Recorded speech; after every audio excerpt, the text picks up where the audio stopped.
दोस्तों, मैं आपका दोस्त अमन जोशी स्वागत करता हूं अपने YouTube चैनल में। और आज हम पढ़ने जा रहे हैं मगध साम्राज्य। मगध साम्राज्य का जो संस्थापक था वो था बृहद्रथ।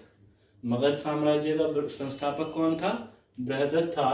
और मगध साम्राज्य का सर्वप्रथम वर्णन हमें किस ग्रंथ में मिलता है? इस तरीके से क्वेश्चन बना तो आपका किस ग्रंथ में मिलता है? ऋग्वेद में मिलता है मगध साम्राज्य का सर्वप्रथम वर्णन।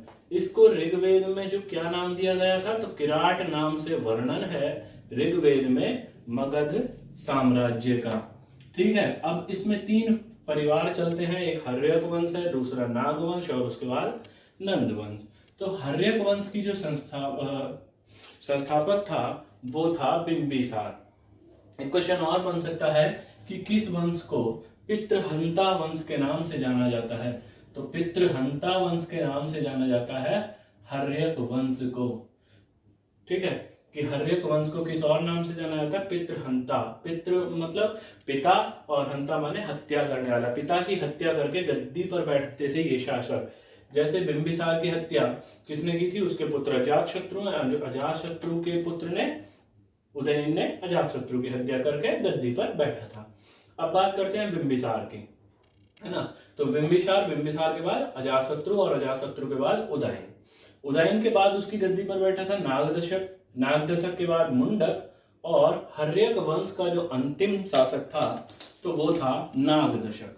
ठीक है, हर्यक वंश का संस्थापक कौन हो गया? बिंबिसार हो गया। और हर्यक वंश का अंतिम शासक कौन हो गया? नागदशक। नागदशक की हत्या की शिशुनाग ने। नागदशक की हत्या किसने की थी? शिशुनाग ने की। और शिशुनाग ने नागवंश की स्थापना की। ठीक, इसके बाद क्या होता है? इसके बाद अगला राजा बना कालाशोक। और कालाशोक के बाद अगला शासक आया नंदीवर्धन। तो नागवंश का अंतिम शासक कौन हो गया? नंदीवर्धन। ठीक है, कि प्रश्न बनेगा कि नागवंश का अंतिम शासक कौन था? तो नंदीवर्धन था। अब नंदीवर्धन की हत्या करके महापद्मानंद ने नंदवंश की स्थापना की। नंदवंश की स्थापना करी महापद्मानंद ने। और नंदवंश का अंतिम शासक कौन हुआ? घनानंद। घनानंद की हत्या की थी चंद्रगुप्त मौर्य ने चाणक्य की सहायता से। और मौर्य साम्राज्य की स्थापना की थी। ठीक, अब बात करेंगे हम बिंबिसार की। जो पहला टॉपिक है हमारा बिंबिसार। ठीक है, तो बिंबिसार 544 ईसा पूर्व में राजा बना था और 493 तक ये रहा था। बिंबिसार की उपाधि थी श्रोणिक। ठीक है, ये सब पिछली वीडियो में भी बता चुका हूं। बिंबिसार की उपाधि क्या थी? श्रोणिक थी। और ये बौद्ध धर्म को मानता था, बौद्ध धर्म का अनुयायी था बिंबिसार। अब बौद्ध धर्म के प्रवर्तक कौन है? बौद्ध धर्म के संस्थापक महात्मा बुद्ध हैं। और महात्मा बुद्ध बिंबिसार के समकालीन थे। प्रश्न बन सकता है कि महात्मा बुद्ध के समकालीन मगध साम्राज्य का राजा कौन था?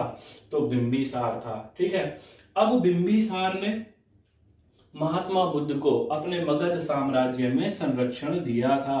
और बिंबिसार महात्मा बुद्ध का मित्र भी था। ठीक है, ध्यान रखेंगे, प्रश्न बनेगा कि महात्मा बुद्ध का संरक्षक कौन था?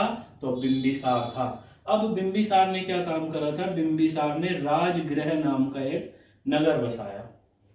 बिंबिसार ने राजगृह नाम का एक नगर बसाया। और उस नगर का वास्तुकार जो आर्किटेक्चर था वो था महागोविंद। बहुत ही इंपॉर्टेंट प्रश्न है कि राजगृह का वास्तुकार कौन था? तो महागोविंद था राजगृह का वास्तुकार। बिंबिसार का एक राजवैद्य था जिसका नाम था जीवक। ठीक है, तो प्रश्न बन सकता है कि जीवक किसका राजवैद्य था? तो बिंबिसार का राजवैद्य था जीवक। अगली बात करेंगे, बिंबिसार ने राज्य विस्तार के लिए कौन सी नीतियां अपनाई थी? तो बिंबिसार ने राज्य विस्तार के लिए 3 नीतियां अपनाई थी। पहली नीति थी युद्ध नीति, दूसरी नीति थी मैत्री की नीति, और तीसरी नीति थी विवाह की नीति। अब युद्ध कैसे? तो बिंबिसार ने क्या किया था? जो ब्रह्मदत्त शासक था अंग राज्य का, अंग की राजधानी क्या थी? चंपा। ध्यान रखेंगे, अंग जो जनपद था उसकी राजधानी थी चंपा। इस तरीके से आप ये चीजें भी नोट करते चलेंगे। तो जो ब्रह्मदत्त था अंग राज्य का शासक, उसको हरा करके बिंबिसार ने अंग जनपद को मगध में मिला लिया था। ठीक है, कि अंग जनपद को किसने मिलाया था मगध में, तो बिंबिसार ने मिलाया था। ठीक है, अगली बात करते हैं मैत्री की। तो इसने क्या किया था, बिंबिसार ने, जो वैशाली का शासक था प्रद्योत, उसको पांडु रोग हो गया था। अब जब वैशाली के शासक प्रद्योत को पांडु रोग हो गया, तो उसको ठीक करने के लिए, उसकी व्याधि को, उस रोग को ठीक करने के लिए बिंबिसार ने अपने राजवैद्य जीवक को भेजा था। अब जीवक ने इसका रोग ठीक कर दिया था। अगली बात करते हैं विवाह की। विवाह इसने 3 किए थे। किस किस से भी आप विवाह किए थे वो देखते हैं। तो जो हमारा बिंबिसार था, बिंबिसार ने कौशला, जो किसकी रानी थी, किसकी जो है राजकुमारी थी, तो बिंबिसार ने कौशला या महाकौशला से विवाह किया था। ये थी कौशल देश। जो कौशल देश था,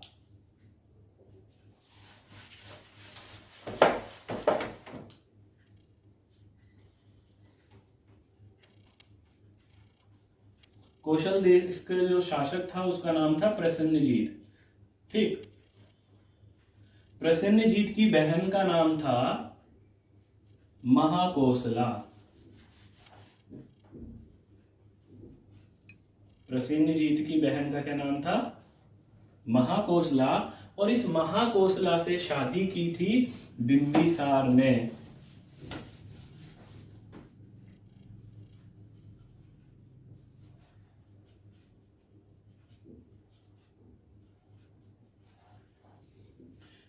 कौशल का शासक था प्रसेनजीत। प्रसेनजीत की जो बहन थी उसका नाम था महाकौशला।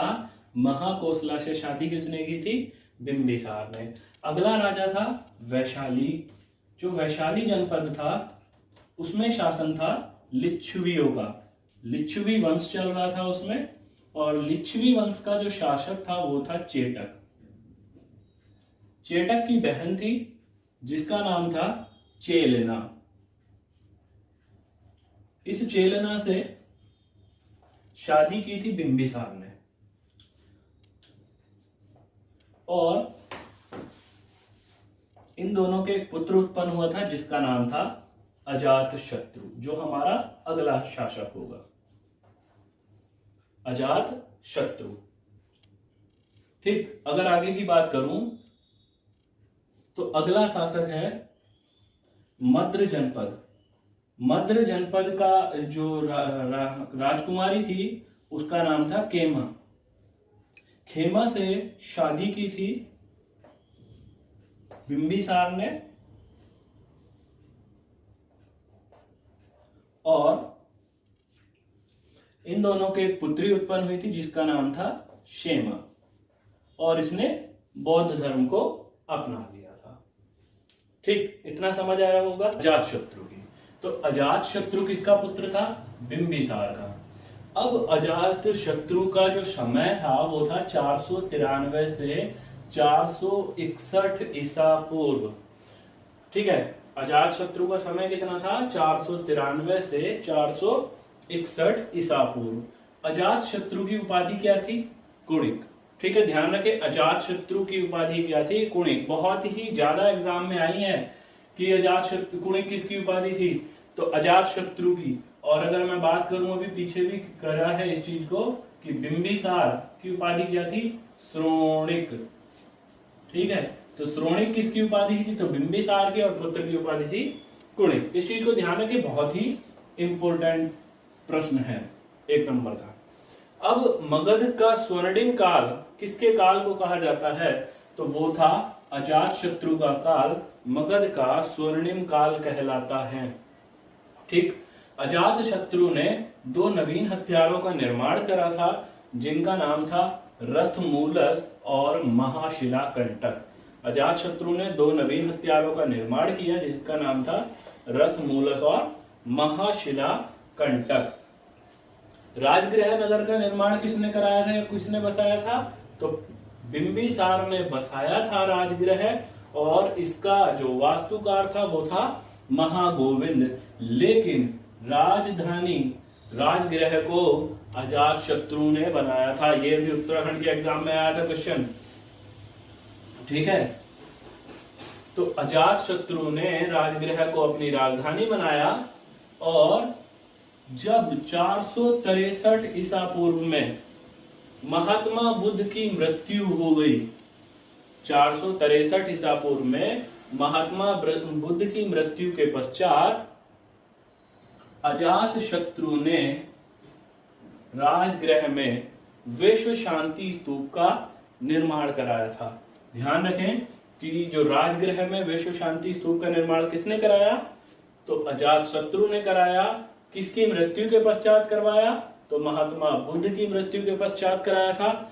और कब कराया था? तो 463 ईसा पूर्व में। महात्मा बुद्ध की मृत्यु कब हुई थी? तो 463 ईसा पूर्व में। अब इसी सन से आपने दो क्वेश्चन याद होंगे। कैसे? कि 463 ईसा पूर्व में महात्मा बुद्ध को निर्वाण की प्राप्ति हुई थी और इसी 463 ईसा पूर्व में पहली बौद्ध संगीति का प्रारंभ हुआ था। प्रथम बौद्ध संगीति का प्रारंभ कब हुआ था? तो जिस वर्ष महात्मा बुद्ध की मृत्यु हुई थी। अब ये बौद्ध संगीति हुई कहाँ थी? तो आयोग अगर आपसे पूछ ले सप्तपर्णी गुफा, तो सप्तपर्णी गुफा में हुई थी। बुक्स में आपको राजगृह आंसर मिलेगा, ठीक है। डिटेल में पूछना चाहेगा तब आपका आंसर होगा सप्तपर्णी गुफा, नहीं तो आपने राजगृह तो याद रखना ही है कि सप्तपर्णी गुफा में प्रथम बौद्ध संगीति हुई थी अजात शत्रु के शासन काल में और उसका अध्यक्ष महाकश्यप था,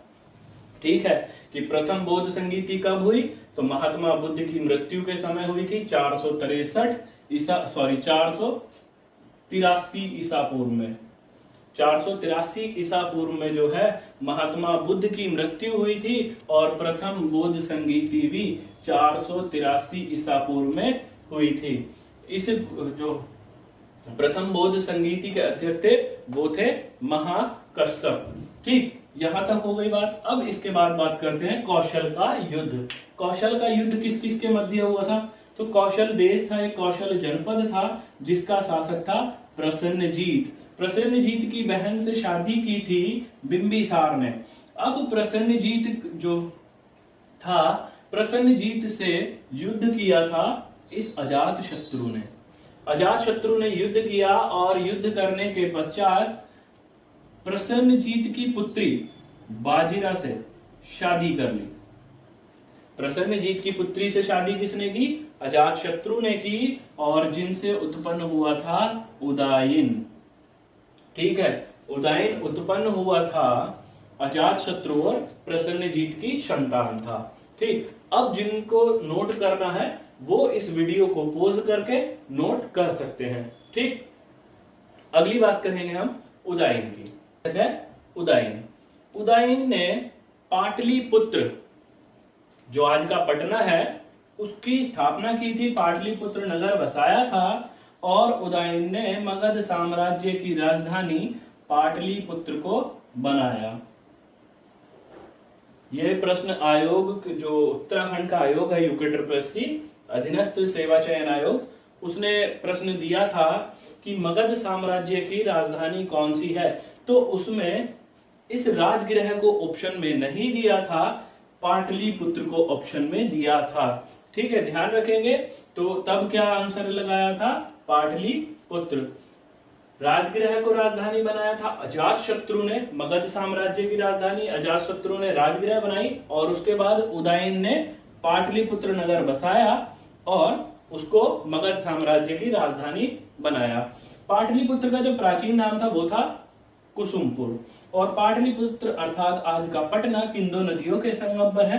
तो वो है गंगा और सोन नदियों के संगम पर। उदयन के बाद उसका पुत्र अनिरुद्ध गद्दी पर बैठा। उदयन के बाद उसका पुत्र अनिरुद्ध गद्दी पर बैठा मगध साम्राज्य की, और अनिरुद्ध के बाद मुंडक, और मुंडक के बाद नागदशक गद्दी पर बैठा। हर्यक वंश की।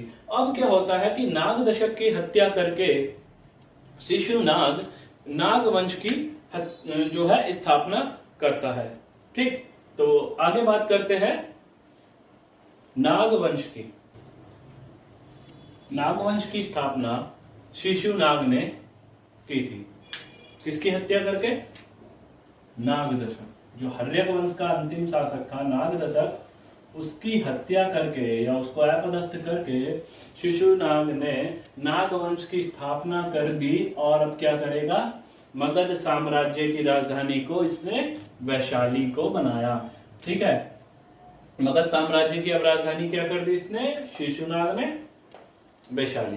ठीक, अब जो अवंती जनपद था, अवंती जनपद को मगध साम्राज्य में मिलाने का काम किसने किया था? शिशुनाग ने किया था। बहुत इंपॉर्टेंट प्रश्न बनेगा कि क्या अवंती को मगध साम्राज्य में किसने मिलाया था? तो शिशुनाग ने मिलाया था। जबकि अभी पीछे पड़ा था अंग जनपद को किसने मिलाया था?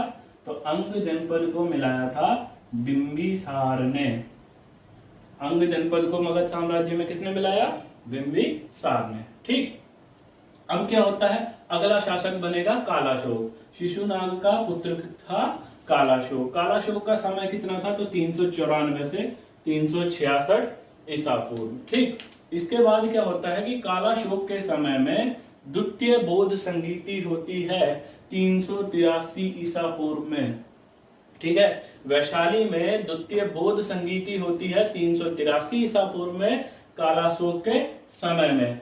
जिसका अध्यक्ष, जो द्वितीय बौद्ध संगीति होती है, उसका अध्यक्ष कौन होता है? साब कमीर। ठीक है, ध्यान रखेंगे, सभा कमीर या साब कमीर जो है द्वितीय बौद्ध संगीति का अध्यक्ष होता है। अब नागवंश का जो अंतिम शासक था वो था नंदीवर्धन। नंदीवर्धन की हत्या करेगा कौन? महापद्मानंद। अब महापद्मानंद कर देगा नंदीवर्धन की हत्या और करेगा नंदवंश की स्थापना। अगला पढ़ते हैं, टॉप करते हैं अब नंदवंश के शासक महापद्मानंद की। महापद्मानंद ने नंदीवर्धन की हत्या करके नंदवंश की स्थापना की थी और ये मगध साम्राज्य का सर्वाधिक शक्तिशाली शासक था। तो क्वेश्चन बन सकता है कि मगध साम्राज्य का सर्वाधिक शक्तिशाली शासक कौन था? तो महापद्मानंद था। जबकि मगध साम्राज्य का स्वर्णिम काल किसके काल को कहा जाता है? अभी पीछे ही बताया है कि मगध साम्राज्य का स्वर्णिम काल अजात शत्रु का काल कहलाता है। दो प्रश्न अब ये अलग अलग हैं, थोड़ा सा इनमें डिफरेंस रखें कि मगध साम्राज्य का स्वर्णिम काल किसका काल कहलाता है? तो अजात शत्रु का। जबकि मगध साम्राज्य का सर्वाधिक शक्तिशाली शासक कौन था? तो महापद्मानंद था। महापद्मानंद ने राजा खारवेल, जो कलिंग के राजा थे, कलिंग वर्तमान समय में उड़ीसा में स्थित है, तो जो प्रथम कलिंग राजा थे राजा खारवेल, उनके साथ महापद्मानंद ने युद्ध किया था और विजय प्राप्त की थी। ठीक, इस युद्ध की जो जानकारी है, प्रथम कलिंग युद्ध की जानकारी राजा खारवेल के हाथी गुम्फा अभिलेख से मिलती है। प्रश्न ये भी बनता है कि हाथी गुम्फा अभिलेख किसका है? तो राजा खारवेल का, जो कि कलिंग राजा खारवेल थे। ठीक है, अब प्रथम कलिंग युद्ध किस किस के मध्य में हुआ था? तो राजा खारवेल और महापद्मानंद के मध्य में हुआ था। इस बात की जानकारी किस अभिलेख से मिलती है? तो हमें इस बात की जानकारी हाथी गुफा अभिलेख से मिलती है। महापद्मानंद को केंद्रीय शासन प्रणाली का जनक कहा जाता है। तो अगर क्वेश्चन बनेगा कि केंद्रीय शासन प्रणाली का जनक किसको कहा जाता है? तो महापद्मानंद को कहा जाता है। पहला चक्रवर्ती सम्राट भी किसको कहा जाता है? महापद्मानंद को कहा जाता है। अब महापद्मानंद जो है सर्व क्षत्रिय हंता की उपाधि मिली है, क्योंकि इसने क्षत्रियों को जो है मारा था, क्षत्रियों की हत्या की थी। और पहला ब्राह्मण शासक कौन था? तो महापद्मानंद था। प्रथम ब्राह्मण शासक कौन था? महापद्मानंद। ध्यान रखें कि प्रथम ब्राह्मण शासक महापद्मानंद था। ब्राह्मणों को कभी हथियार उठाते हुए आपने नहीं सुना होगा, पहला ब्राह्मण शासक है महापद्मानंद। क्यों? क्योंकि इस समय क्या हुआ था, ब्राह्मणों पर अत्याचार होने लगे थे। और क्या किया था, तो जो महापद्मानंद था उसने अपने लिए आवाज उठाई थी। अब क्या करता है, इसको परशुराम की भी उपाधि मिलती है। क्यों? क्योंकि जिस तरीके से सर्व क्षत्रिय हंता अर्थात क्षत्रियों को कभी परशुराम जी ने मारा था या परशुराम ने हत्या की थी, तो वैसे ही इस तरीके से महापद्मानंद को परशुराम की उपाधि भी दी जाती है। एकराट, भार्गव और पृथ्वी का राजा, उग्रसेन जैसी उपाधियां किसकी हैं, महापद्मानंद की हैं। ध्यान रखें कि महापद्मानंद की कौन कौन सी उपाधियां हैं, परशुराम, सर्व क्षत्रिय हंता, एकराट, भार्गव और पृथ्वी का राजा उग्रसेना। ठीक, ये चीज नोट करें।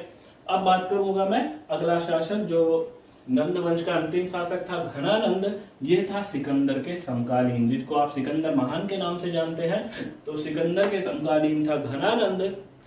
घनानंद की हत्या की थी चंद्रगुप्त मौर्य ने।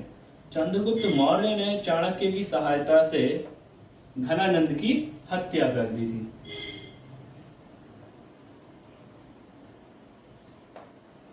और चंद्रगुप्त मौर्य ने घनानंद की हत्या करके मौर्य साम्राज्य की स्थापना की थी। अगली वीडियो में हम पढ़ेंगे मौर्य साम्राज्य। और यदि आप बच्चों को जब नोट करना हो तो वीडियो को पॉज कर लें इस तरीके से और अपने नोट्स बनाते रहें। ठीक है।